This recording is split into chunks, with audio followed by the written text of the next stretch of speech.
हरिओम, ओम आनंद ma'am, Om Shanti ma'am, ओम ज्ञान ma'am, आप सभी दर्शकों का हमारे चैनल पर स्वागत है। आज हम लोग बीएड सेकंड सेमेस्टर के अंतर्गत व्याख्यान विधि का अर्थ समझेंगे।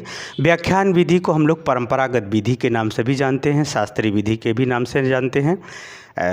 यानी कहने का मतलब शिक्षण विधियों के अंतर्गत अगर व्याख्यान विधि का चर्चा आता है तो उसे हम शास्त्रीय विधि के रूप में और परंपरागत विधि के रूप में जानते हैं। इसलिए जानते हैं क्योंकि यह विधि प्राचीन काल से ही अत्यधिक प्रभावशाली और सबसे ज़्यादा उपयोगी और सबसे ज़्यादा ग्रहणीय या समझने में सरल होती है।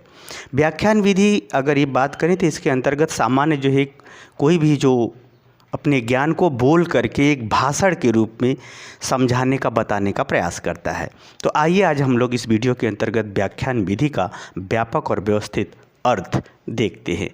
अगर हम व्याख्यान विधि की बात करें तो व्याख्यान विधि किसे कहते हैं या शास्त्रीय विधि या परंपरागत विधि किसे कहते हैं। तो इसे किसी विषय पर, कोई भी विषय हो, वह जो समाज से, व्यक्ति से, किसी क्षेत्र से संबंधित हो, कोई भी विषय हो जो टॉपिक है, किसी भी विषय पर नियंत्रित होकर के, किसी भी विषय पर नियंत्रित हो, यानी विषय को केंद्र मान करके किसी भी विषय पर नियंत्रित होकर सुनियोजित तरीके से, एक निश्चित और व्यवस्थित तरीके से, एक निश्चित योजना के तरीके से, सुनियोजित और व्यवस्थित तरीके से, सुनियोजित के संग यानी उसके योजनाबद्ध तरीके से, क्रमबद्ध ढंग से, व्यवस्थित रूप का मतलब प्रत्येक क्रम पर व्यवस्थित ढंग से बात विचार या ज्ञान को व्यवस्थित करना, फिर विचार व्यक्त करना, यानी सुनियोजित एवं व्यवस्थित ढंग से विचार व्यक्त करना या भाषण देना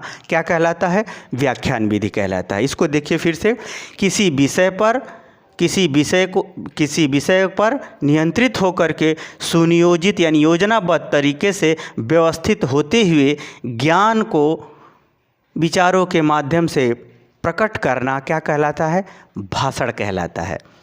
या व्यवहार को शब्दों के माध्यम से प्रकट करना क्या कहलाता है? व्याख्यान विधि कहलाता है। किसी विषय पर नियंत्रित होकर के सुनियोजित तरीके से व्यवस्थित रूप में विचार व्यक्त करना, उसे क्या कहते हैं? व्याख्यान विधि कहते हैं। उसे हम क्या कहते हैं? व्याख्यान कहते हैं। अब यहाँ आ गया विचार व्यक्त करना। यह विचार जो है सामान्यतः दो रूपों में व्यक्त किया जाता है, या तो शाब्दिक होगा या तो अशाब्दिक होगा।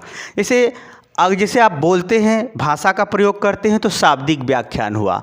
अशाब्दिक व्याख्यान जैसे जिनको सुनाई नहीं देता, सिर्फ दिखाई देता है, जैसे होता है जो बालक गूंगे बहरे होते हैं, ऐसे बालकों को हम लोग क्या करते हैं? विशेष प्रशिक्षण प्राप्त जो अध्यापक होते हैं उनको संकेतों के माध्यम से सिखाते हैं। जैसे किसी चीज़ को संकेत करना भी एक प्रकार का भाषा है। तो उसमें क्या होता है? अध्यापक अंगुलियों का संचालन करते हुए, ओठ और भौहों का और आँखों का संचालन करते हुए उसे व्याख्यान देता है, उसे समझाने का प्रयास करता है और वो बालक समझ भी जाता है। मैंने ऐसे भी छात्रों को देखा है जो गूंगे बहरे हैं, बस हाथों के संचालन से, निगाहों के संचालन से वो साइंस, केमिस्ट्री, फिजिक्स, मैथ पढ़ते मैंने देखा है और पढ़े हैं, अच्छे नंबर भी पाते हैं।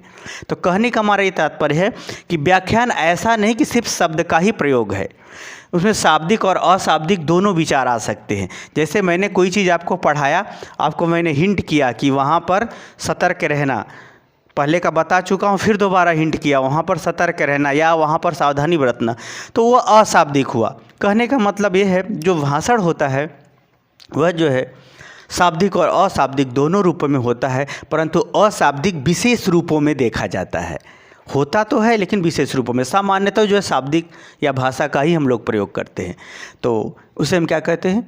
व्याख्यान विधि करते हैं। यानी किसी विषय को केंद्र मानकर नियंत्रित तरीके से सुनियोजित और व्यवस्थित होकर के अपने विचारों को भाषा के माध्यम से व्यक्त करना क्या कहलाता है? व्याख्यान विधि कहलाता है। अब इसका अर्थ आप अपने से लिख सकते हो, समझ सकते हो।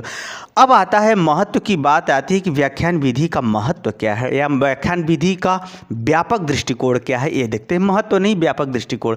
यदि कहा जाता है कि अगर व्याख्यान विधि, सबसे बड़ी बात तो यह है कि व्याख्यान विधि किसी चीज़ के महत्व को बताती है। कैसे बताएगी? जब व्याख्यान को व्यक्ति नेत्र से सुनने लगे, यानी जब टीचर कोई चीज़ समझाए या कोई बोल करके बताए तो आप कान से न सुन करके क्या सुनते हो, नेत्र से, यानी उसके हाव भाव अभिव्यक्ति, उसका जो है जो शब्दों का बोलने का दबाव है, अभी भावना है, जब आप नेत्रों से भाषण सुनते हो या भाषा सुनते हो तब उस विषय का महत्व समझ में आता है। यही कारण है कि प्राचीन काल में ज्ञान को सुनाया जाता था ज़्यादा से ज़्यादा, और उसको इस ढंग से सुनाया, इस ढंग से बताया जाता था कि उस पर वह पूर्ण विश्वास करते हुए उसके महत्व की गरिमा को उल्लंघन नहीं करता था। यानी जब व्याख्यान नेत्रों से सुना जाता है तो उस विषय का महत्व बहुत ज़्यादा समझ में आता है। यही कारण है किताबी ज्ञान से तो लोग IAS PCS हो जाते हैं, लेकिन उनको इस बात का डर ही नहीं है कि गलत काम का गलत परिणाम होता है, तो वह पढ़ा लिखा अच्छा व्यक्ति नहीं माना जा सकता। यदि IAS PCS सभी लोग भारत के छाटे हुए वहाँ पहुँचते हैं तो उनका वह व्यवहार पूरे जिस क्षेत्र में जाते हैं उस समाज को अच्छे दृष्टिकोण से जानना चाहिए, लेकिन लोग समाज कल्याण के नाम से कुछ और ही कर बैठते हैं या नहीं कर बैठते हैं, वो अलग बात है। यानी व्याख्यान जब नेत्रों से सुना जाता है तब महत्व तो समझ में आता है उस विषय का।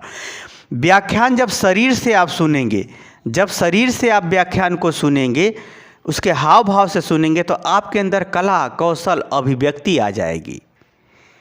अगर व्याख्यान अगर सिर्फ कान से आप सुनते हैं तो आपके पास ज्ञान आएगा, जानकारी आएगा। यदि आप व्याख्यान तीनों से सुनते हैं तो आप निश्चित रूप से एक अच्छे और व्यक्ति होंगे, एक सभ्य व्यक्ति होंगे, एक अच्छे इंसान, जीवन में उन्नति का मार्ग आपके लिए प्रशस्त हो जाएगा। तो यही कारण है कि व्याख्यान विधि का प्रयोग रामचंद्र जी के ज़माने से और पहले से, यानी जब से सृष्टि है तभी से चल जाता है, क्योंकि व्याख्यान विधि 3 ढंग से किसी बात को बताती है, कान से, शरीर से और नेत्र से। इन तीनों का जिसके पास संयोग है वह विद्यार्थी बहुत एक्सपर्ट, बहुत कुशल, बहुत सही और बहुत गंभीर और व्यापक नॉलेज वाला होता है। जिसके पास सिर्फ एक ही है वो नौकरी भले ही पा जाए, पैसे वाला भले ही हो जाए, लेकिन वो अच्छा नहीं हो सकता। इसलिए व्याख्यान विधि प्राचीन काल से ही अपनाई गई। मुझे उम्मीद है कि व्याख्यान विधि का आप अर्थ समझ गए होंगे, इसके गंभीरता और इसकी व्यापकता को आप समझ गए होंगे। अर्थ के रूप में समझ गए तो कमेंट बॉक्स में ज़रूर बताइए। साथ ही मेरे चैनल को लाइक शेयर सब्सक्राइब भी कीजिए। हरिओम।